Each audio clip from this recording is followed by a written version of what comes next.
on this and many other issues. I'm joined by Senator Ed Markey, Democrat of Massachusetts. He's on the Foreign Affairs Committee. Thanks so much for joining us, Senator. Appreciate it.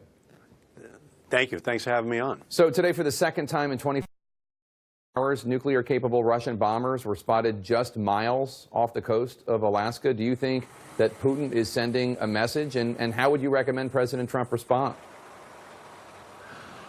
Well, I think that obviously Putin is trying to remind the United States that they also have massive military capability that can do tremendous damage to the assets of the United States or of our allies.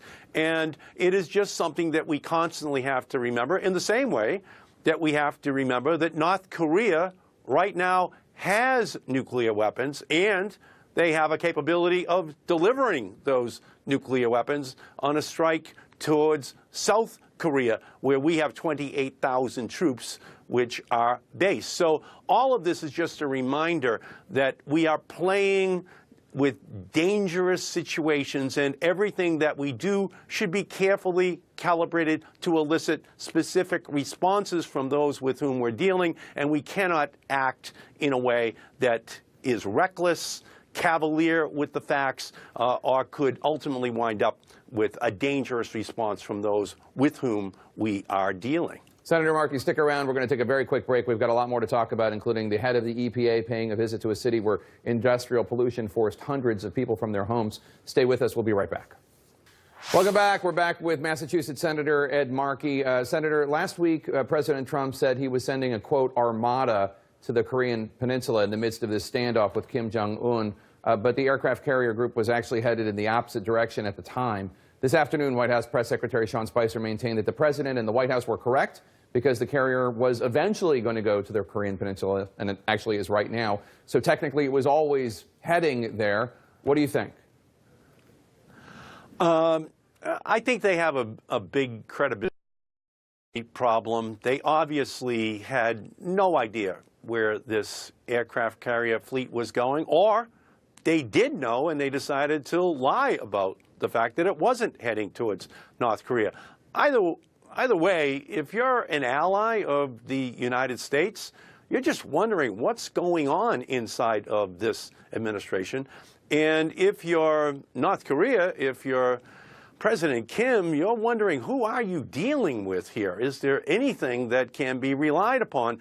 And it's on the same weekend when the National Security Advisor, McMaster, said that only diplomatic resolutions of this conflict were on the table right now, not military. On the same day that Vice President Trump is saying that all options are on the table. So this is really a rudderless administration, from its aircraft carrier fleet fiasco to their lack of coordination in their messaging. And it's just something that has to get corrected so that we don't slip into an accidental confrontation with another country that has weapons that can kill not just Americans, but other people on this planet. You said Vice President Trump. I think you meant Vice President Pence there. Senator, Vice President Pence. I want to ask you, the Wall Street Journal is reporting this afternoon that ExxonMobil is seeking a waiver from U.S. sanctions on Russia so that they can drill with a state-owned oil company in Russia. As you know, Secretary of State Rex Tillerson was until recently the head of Exxon. What do you think about this request for a waiver? Well, the big problem about Rex Tillerson being named as the Secretary of State was and remains the fact that ExxonMobil controls an area the size of Wyoming inside of Russia for the right to drill for oil and natural gas. So that's a huge conflict of interest that the Secretary of State has. And because of the activities of Russia in Ukraine, there are sanctions that make it impossible for ExxonMobil to do that drilling. And so this goes right to the heart of what American policy is with regard to Ukraine, with regard to Crimea, in fact, with regard to Syria, in terms of what it is that we expect the Russians to do to act cooperatively in order to resolve each one of those situations. And by ExxonMobil using its special relationship with Rex Tillerson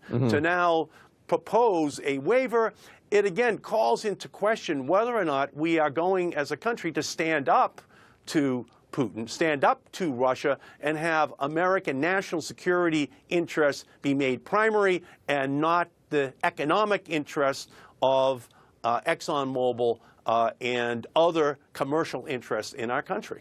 Switching gears, I want to ask you about the fact that the administrator of the Environmental Protection Agency, Scott Pruitt, visited East Chicago, Indiana today to shine a light on the tragic lead contamination issue in that community. It's a story we've covered before. Some environmentalists have noted that President Trump's budget would call for cuts to the EPA's Environmental Justice Program, which they say could help solve this problem. What's your response to him visiting this housing project?